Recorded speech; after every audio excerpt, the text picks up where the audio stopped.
Bonjour les amis, j'espère que vous allez tous très bien, très content de vous retrouver pour cette nouvelle vidéo avant match de la 10e journée de la Liga. Le Barça reçoit le FC Séville à domicile juste après la trêve internationale. Le Barça va enchaîner un grand calendrier, un grand périple et ça va commencer déjà par la réception de Séville à domicile, puis après, comme vous le savez, le Bayern Munich et le Real Madrid.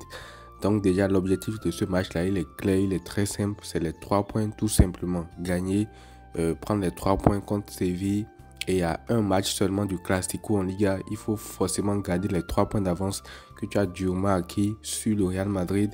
Depuis le début de la saison, ils font des matchs, ils gagnent, même pas avec la manière, mais pourtant ils ont 3 points de retard. Pour ce match-là, c'est d'autant plus crucial de garder cet avantage-là afin de se déplacer plus sereinement au Bernabéu. Parce que oui, tu vas jouer le Classico au Bernabéu, donc il faut forcément que tu gardes ces 3 points d'avance-là avant d'arriver là-bas.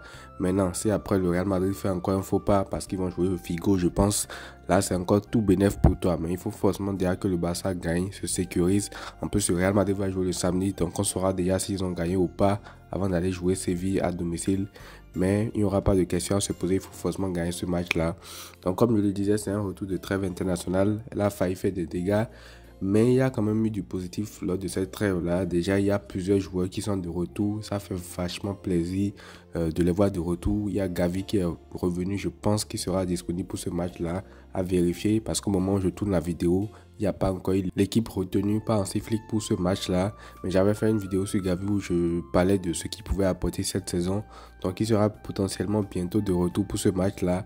Ce qui est sûr, Fermin Lopez et Dani Olmo, eux, devraient être de retour. Surtout Dani Olmo, qui est un élément très important de ce Barça là. Et pour cette trêve là, s'il y a eu du bien du côté des blessures, du côté des retours des blessés, il y a également eu du moins bien parce que Lewandowski par exemple a reçu un coup avec la Pologne. Alors lui, par rapport à lui, en fait, je pense qu'il doit quand même penser à s'économiser en fait, parce que tu as 36 ans, tu joues au Barça, tu es le seul attaquant du Barça pratiquement, parce que derrière toi tu as des Ansu Fati, des Ferran Torres et tout. Ils sont pas encore à 100%. Si tu te blesses, ça va être préjudiciable au Barça en fait. Donc je sais pas à quoi il joue. Quand il va en Pologne, est-ce qu'il n'y a pas possibilité de discuter avec son coach, de voir comment réduire son temps de jeu pour que ce genre de truc n'arrive pas? Parce que ce qu'il fait là, c'est presque du suicide en fait. Tu as 36 ans, tu joues déjà pratiquement tous les matchs au Barça, tu sors de temps en temps et tout. Quand tu sors même, tu n'es pas content, tu vas en Pologne encore avec ton statut. Normalement, tu as largement de quoi discuter avec le coach, lui dire qu'aujourd'hui, je vais peut-être jouer moins de matchs et tout parce que il faut que je m'économise et tout. Mais j'ai l'impression qu'il veut jouer tous les matchs comme un jeune joueur en fait. Alors que là, il est quand même assez âgé, assez expérimenté pour connaître son corps, pour connaître les limites et tout. Donc franchement, je ne comprends pas trop ce que Lewandowski fait en voulant jouer tous les matchs comme ça, même avec la Pologne, même avec les matchs de Ligue des Nations et tout. C'est un peu bizarre quand même. Si c'était un jeune joueur, là, c'est encore autre chose. Et parlant de jeunes joueurs, ça me permet de faire la transition avec Lamine Yamal également, qui a une surcharge musculaire apparemment, qui est rentré de la trêve, qui n'a pas joué le deuxième match avec l'Espagne. J'ai envie de dire tant mieux parce qu'il a pu se reposer. Et par rapport à lui également, il va falloir prendre plus de précautions. Avec tout ce que Luis de la Fuente a dit dans la presse concernant sa gestion, je pense qu'on ne peut absolument pas compter sur lui pour pouvoir l'économiser parce que lui, la plupart du temps, il pose des questions à Lamine Yamal. Est-ce que tu veux jouer ou pas? Assez hypocritement, j'ai envie de dire, parce que quand tu poses cette question-là à un jeune joueur de 17 ans qui est encore insouciant et tout, lui va toujours te dire oui. Il y a même des joueurs confirmés comme Lewandowski par exemple qui veulent jouer également tous les matchs. Donc c'est pas un jeune joueur de 17 ans qui est dans la fleur de l'âge et tout qui va te dire non. Exceptionnellement, Lamine Yamal a dit non, donc il a pu rentrer de la trêve et ça c'est très important. Il va falloir le gérer également parce que là les matchs les plus importants arrivent en fait. Et si tu ne le gères pas maintenant et qu'il rate les matchs contre le Bayern et contre le Real, tu n'auras pas l'aperçu global de ce que l'équipe peut faire à son vrai niveau. Parce que j'estime que ces deux matchs-là, l'équipe type doit jouer pour qu'on puisse vraiment tirer des enseignements. Mais s'il manque un joueur important par-ci, par-là, là ce n'est plus du tout intéressant. Mais sinon, pour les autres internationaux, ça va. Faute avec les U21 de l'Espagne, je crois. Casado aussi, Pedri, Rafinha qui a fait une trêve internationale très belle avec le Brésil. Mais sinon, par rapport à Koundé également, j'ai certaines interrogations. Il a enchaîné 90 minutes 2 fois avec la France. Espérons qu'il n'y ait pas de mauvaise surprise par rapport à lui aussi parce que c'était déjà le joueur qui a enchaîné le plus de matchs, le seul match qu'il a raté cette saison. Enfin, qui n'a pas débuté. Il a joué seulement, je pense, 40 minutes comme ça. C'était contre Alaves, c'était le dernier match. Sinon, il avait joué toutes les minutes possibles. Là, il va en équipe de France. Lui aussi, pareil, avec Deschamps, il ne peut pas communiquer et tout. Il joue comme ça 2 matchs de Ligue des Nations. Israël et Belgique, 90 minutes. Il ne sort même pas une fois. Lui aussi, j'ai quand même des doutes parce que tu sais que sur le poste de latéral droit, c'est pratiquement le seul joueur fiable que tu as. Donc, à voir également contre lui. Contre Séville, il va falloir peut-être faire tourner rapidement si on prend largement l'avantage au score pour pouvoir gérer tous ces joueurs en fait. Parce que on était sur une bonne dynamique avant la trêve internationale. Donc, ce sera le premier match d'une grande série. Comme je l'ai dit, après ce match-là, il y aura le Real Madrid, il y aura le Bayern. Et comme c'est le premier match qui vient avant cette série-là, il faudra prendre les 3 points, il faudra gagner pour engranger de la confiance en fait. Tu es à domicile, tu joues Séville, il faut forcément que tu gagnes pour engranger de la confiance. Surtout quand tu vois les échéances à venir en fait. Donc la victoire, ça te permet de travailler sereinement, d'engranger de la confiance pour préparer au mieux les meilleurs chocs. Avant ces chocs-là, tu ne peux pas te présenter avec une défaite en tête et tout. Non, il faut que tu te présentes sereinement, mentalement, physiquement et tout. Donc, une victoire, ce serait très bien pour ça. Et comme je l'ai dit également, il va falloir gérer les joueurs en cas de match où tu plies très tôt la rencontre en fait. Parce que là, il y a trop de joueurs importants à manager dans ce match-là. Et ça, c'est parfait en fait. J'ai envie de dire que c'est même parfait parce qu'il y a des blessés également qui sont de retour et qui doivent potentiellement prendre du temps de jeu. Donc, avec ça, tu pourras faire de la rotation. Non seulement pouvoir gérer les titulaires, les faire sortir, et également pouvoir lancer les joueurs revenus de blessures pour leur faire prendre beaucoup plus de rythme.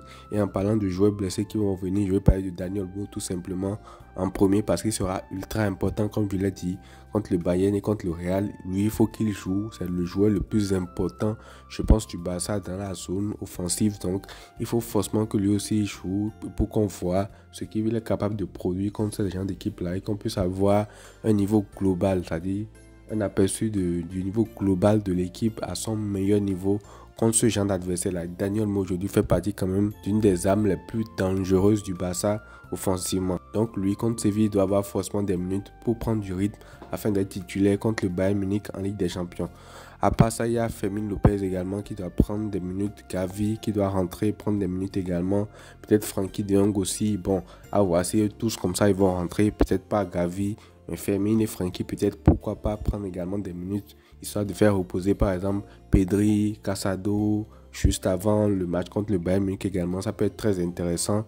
Et mis à part tout ça, il y a également les premières minutes du gardien polonais Szczesny que tu vas commencer à voir parce que là, je pense qu'il y a eu la trêve, il y a eu tout le temps de s'entraîner, de s'habituer au Barça, de reprendre du rythme parce qu'il était pratiquement à la retraite avant qu'on l'a rappelé. Donc je pense que la trêve lui a fait également du bien et j'aimerais commencer à le voir à partir du match contre Séville parce qu'après ça tu as de grandes échéances et j'aimerais bien qu'il soit titulaire pour ce grand match là parce que ça ne servira à rien de l'avoir pris dans la précipitation pour ne pas le faire jouer les meilleurs matchs de la saison, j'ai envie de dire pour le moment en tout cas, Séville, Real Madrid et Bayern Munich. Donc lui aussi j'ai quand même envie de le voir et de voir déjà ce que ça va donner pour ces 3 matchs-là qui seront hyper compliqués pour le Barça.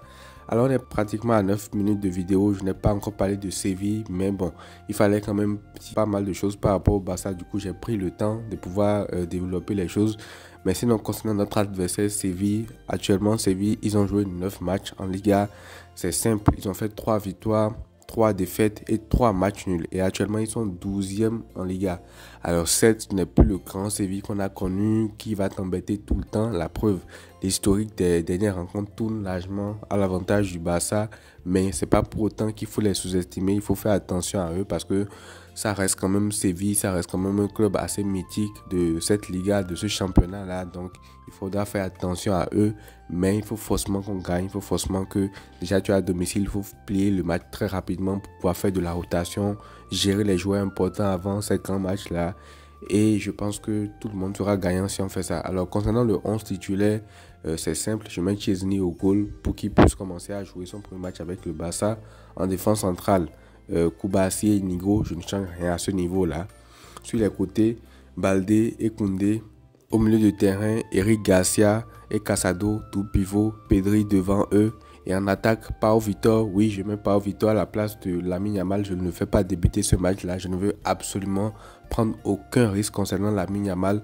Donc, je le fais débuter remplaçant Après, tu as Lewandowski et Rafinha pour compléter l'attaque. Et comme je l'ai dit, après, au cours du match, tu dois faire rentrer Olmo, Fermin, Frenkie, en fonction de l'évolution du score. Peut-être reposer également Koundé, reposer d'autres joueurs et tout.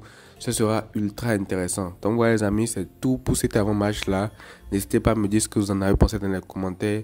Est-ce que vous pensez que ce 11-là pourra battre le FC Séville? Je lirai tout ça. Prenez tout soin de vous les amis et à très vite.